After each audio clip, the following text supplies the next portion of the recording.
दोस्तों नमस्कार, हिंदी कुंज में आप सभी लोगों का स्वागत है। आज हम लोग बात करने चल रहे हैं पत्र लिखन के बारे में। पत्र लिखन के अंतर्गत बात करेंगे जेब खर्च की राशि बढ़ाने के लिए पिताजी को पत्र लिखिए। इस तरह के प्रश्न आपकी परीक्षाओं में आ सकते हैं कि आप अपने पिताजी से कुछ और अधिक पैसे की मांग कीजिए जो कि आपको किसी कारणवश चाहिए। तो यहाँ पे एक नमूने के तौर पर पत्र लिखा जा रहा है। यदि आप हिंदी कुंज चैनल में पहली बार आ रहे हैं तो यूट्यूब पर हिंदी कुंज चैनल को सब्सक्राइब कर लें ताकि आपको हिंदी भाषा और साहित्य की उपयोगी जानकारी प्राप्त होती रहे। तो शुरुआत करते हैं पत्र। सबसे पहले अपना पता और उसके नीचे तारीख लिखिएगा। तो यहाँ पर नमूने के तौर पे लिखा गया 125 नंबर विकास नगर, नई दिल्ली 75, दिनांक जिस तारीख को आप यहाँ पत्र लिख रहे हैं। इसके नीचे लिखिएगा प्रिय पिताजी, सादर चरण स्पर्श। मैं आशा करता हूँ कि माताजी और आप सकुशल होंगे। हमारी अर्धवार्षिक परीक्षाएं अभी अभी समाप्त हुई हैं। हालांकि मुझे आपका पत्र पिछले सप्ताह ही मिल चुका था, किंतु चूंकि मैं अपनी परीक्षाओं में व्यस्त था इसलिए आपको यह पत्र नहीं लिख पाया।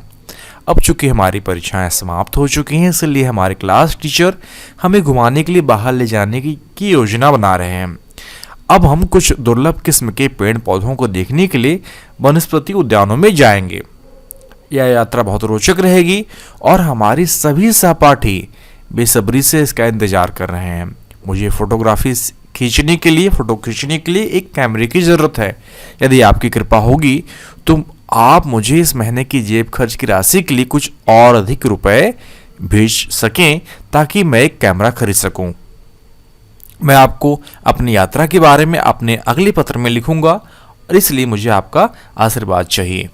तो आप यह पत्र लिखेंगे कि मेरी कुछ वार्षिक परीक्षाएं चल रही थी, मुझे आपका पत्र मिला था और किसी कारणवश मैं उसका परीक्षाओं में व्यस्त था इसलिए उसका उत्तर नहीं दे पाया और हमारी परीक्षाएं समाप्त हो चुकी है। अब हमारे क्लास टीचर हमें कुछ प्राकृतिक उद्यान, वनस्पति उद्यान में घुमाने ले जा रहे हैं और मेरे सभी सहपाठी इसका बहुत इंतजार कर रहे हैं और मैं कुछ फ़ोटो खींचूंगा, इसलिए मुझे कैमरे की ज़रूरत है और मुझे कैमरा खरीदने के लिए आपके पैसों की ज़रूरत है।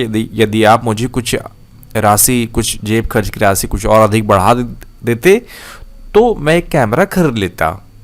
तो मैं आपको अपनी यात्रा के बारे में अगले पत्र में लिखूंगा। आपका आशीर्वाद चाहिए। तो आप नीचे लिखिएगा आपका आज्ञाकारी पुत्र, आपका जो भी नाम हो। यहाँ पे नमूने के तौर पे लिखा गया रजनीश सिंह।